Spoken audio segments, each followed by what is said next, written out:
Hai semuanya, Assalamualaikum warahmatullahi wabarakatuh. Selamat datang kembali di channel Kedanku, channel berbagi informasi seputaran dunia teknologi. Oke semuanya, apakah kabar semuanya? Apakah kalian sehat? Saya harap kalian sehat. Oke, untuk video kali ini kita kembali akan membahas tentang bagaimana sih cara untuk bisa masuk ke universitas. Adapun tema yang akan saya sharing untuk teman-teman semua, khususnya bagi adik-adik yang saat ini sedang berjuang mau masuk kuliah, yaitu tips dan trik memilih jurusan dan universitas. Ya, jadi di video kali ini kita akan membahas bagaimana sih tips dan trik untuk memilih jurusan dan universitas. Oke, langsung saja kita masuk ke slide-nya atau penjelasannya. Sederhananya, ketika adik-adik ingin memilih jurusan dan universitas, pasti itu matang-matang adik-adik pikirkan. Tidak hanya dari personal diri, tapi juga dari keluarga, khususnya kedua orang tua. Akan dipikirkan matang-matang mau kemana berkuliah untuk next step-nya. Tentunya untuk mencapai itu perlu perencanaan yang matang. Nah, kali ini saya akan membahas bagaimana cara biar perencanaannya matang sehingga adik-adik ketika memilih jurusan dan universitas tidak menyesal dan malah merasa senang dan bahagia ketika memilih universitas dan jurusan yang adik-adik inginkan. Jadi kata kuncinya yaitu learning never stop. Oke, paham ya? Jadi kata kuncinya itu learning never stop. Jadi jangan pernah berhenti belajar ya. Kalau adik-adik berhenti belajar, pasti adik-adik akan tertinggal oleh teman-temannya. Oke, langsung aja kita masuk ke materi intinya. Yang pertama, ada aspek yang perlu diperhatikan ya. Aspek yang perlu diperhatikan. Kalau di sini saya membaginya menjadi dua aspek ya. Ada dua aspek yang perlu diperhatikan ketika memilih universitas dan jurusan. Yang pertama, aspek akademik. Ya. Aspek yang dilihat berdasarkan gambaran dari prestasi dan nilai akademik yang diraih dan didapatkan seorang siswa ataupun siswi selama berada di bangku pendidikan, khususnya jenjang SMA, SMK, dan MA sederajat. Oke, itu yang pertama. Yang kedua, itu ada non-akademik ya. Aspek yang didapatkan di luar dari kemampuan akademik ya, di luar dari kemampuan akademik dapat melalui hasil tanya jawab dengan guru ya, wali kelas, BK, PKS 3 atau WKS 3, teman, serta mencari melalui berbagai media sosial, website, dan tentunya kembali melihat kepada potensi diri yang dimiliki dan mampu akan dikembangkan pada saat proses perkuliahan. Gitu ya.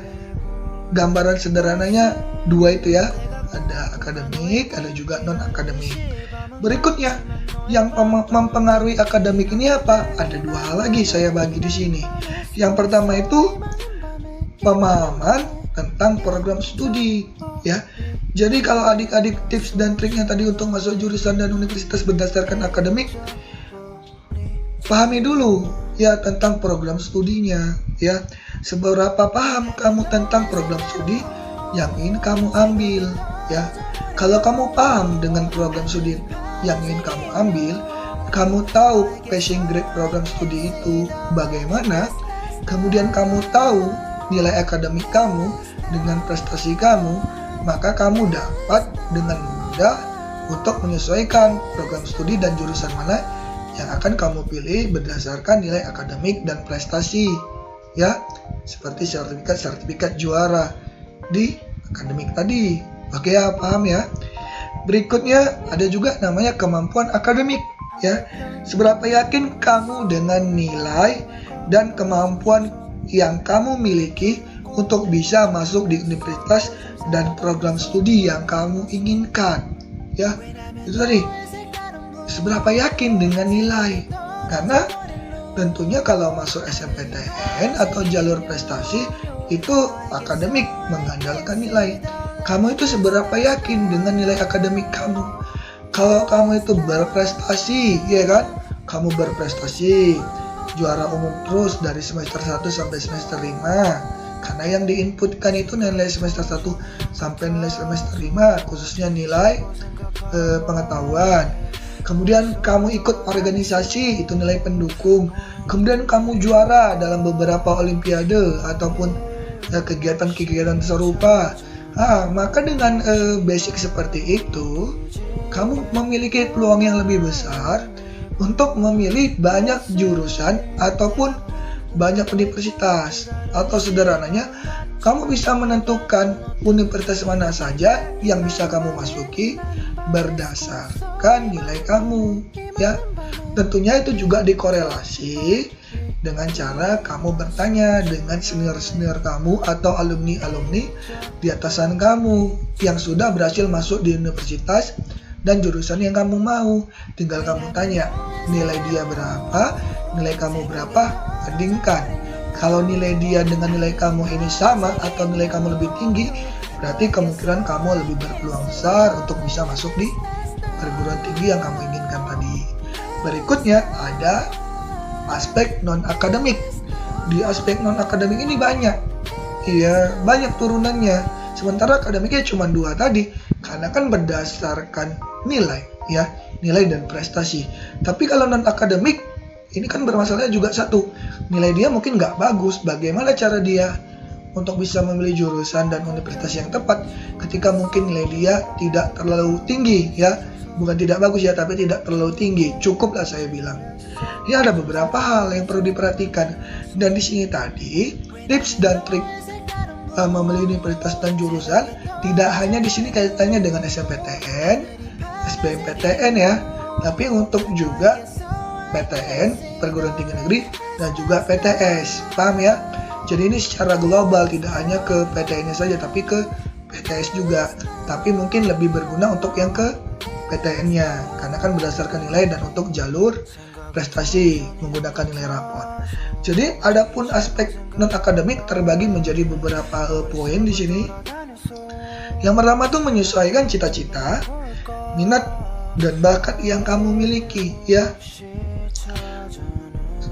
Sesuaikan dulu cita-cita kamu apa, minat kamu apa, bakat kamu apa. Kalau tidak dapat, ya, kalaupun memang tidak bisa kamu masuk ke perguruan tinggi negeri, swasta pun tidak masalah. Yang penting kamu masuk di universitas dan jurusan yang sesuai dengan cita-cita kamu, minat kamu, dan bakat kamu. Oke, maka tidak perlu lagi kamu pikirkan itu harus negeri, swasta pun juga bagus. Itu semua tergantung diri kamu.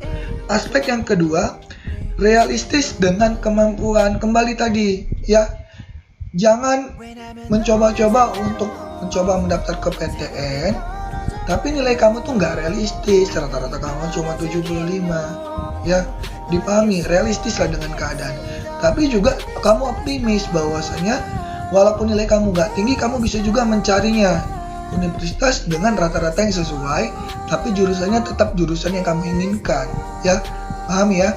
Karena jika kamu ingin berkuliah atau adik-adik ingin berkuliah, satu yang perlu dipahami, kuliah itu kan adik-adik ingin masuk ke jurusannya kan, setelah jurusannya baru ke universitasnya kan, bukan universitasnya baru jurusannya.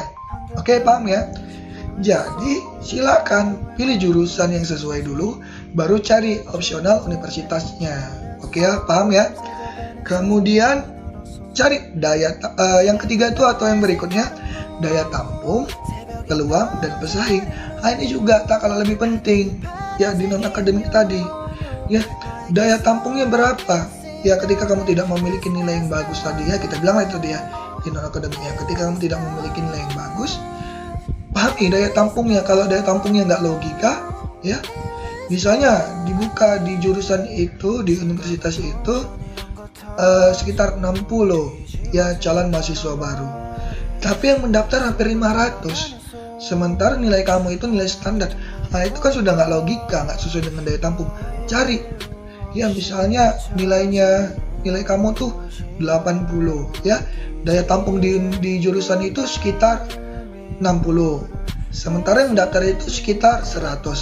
Itu kan masih logika, silakan kamu di situ. Kemudian cari peluang-peluangnya. Ingat ya, banyak jurusan yang kadang-kala jurusannya itu tidak dilirik, tapi progres kedepannya itu bagus. Nah, itu yang perlu dicari. Kemudian pesaing, pesaing kamu seperti apa? Pesaing ini gambaran dasarnya itu dari sekolah dulu. Pesaing di lingkungan sekolah.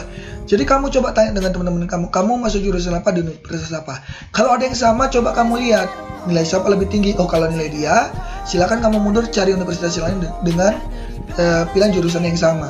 Tapi kalau nilai kamu lebih tinggi, buat kontrak kerjasama atau buat kebijakan bahwasanya kamu atau teman kamu tidak usah mendaftar, biarkan saya saja. Karena berdasarkan nilai sudah tahu mana yang lebih tinggi, mana yang lebih rendah.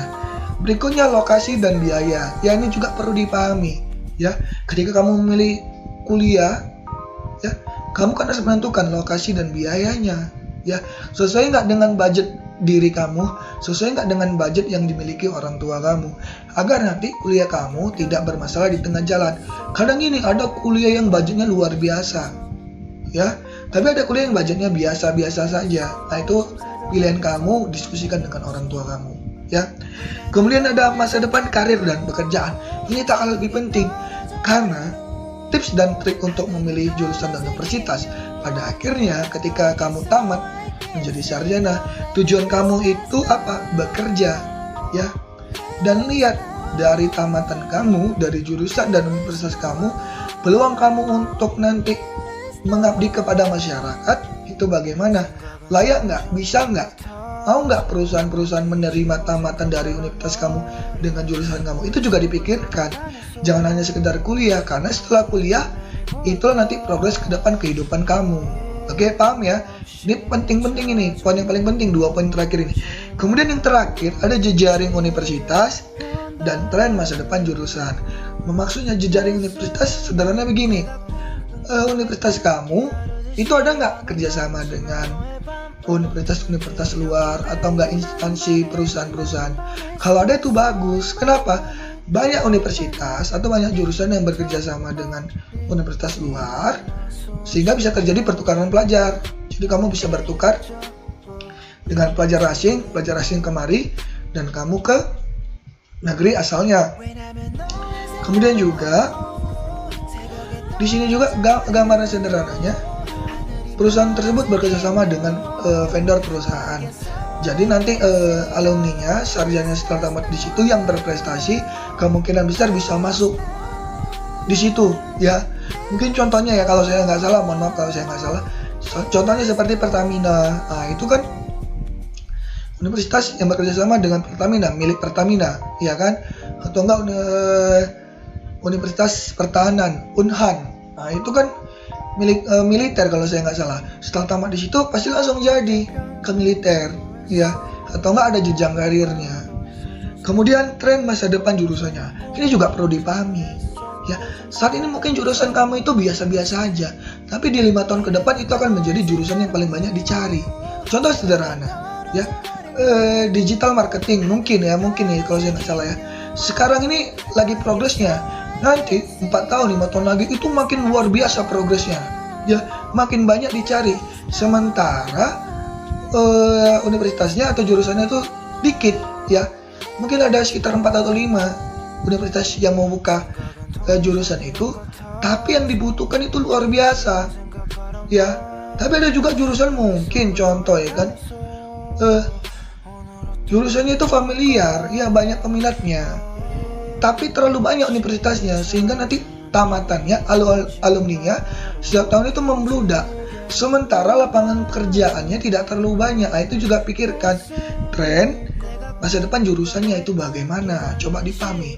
Kalau sekarang itu kayak pertanian ya, pertanian, perkebunan, itu kayaknya mungkin progresnya menurut saya itu jauh lebih berkembang. Karena apa?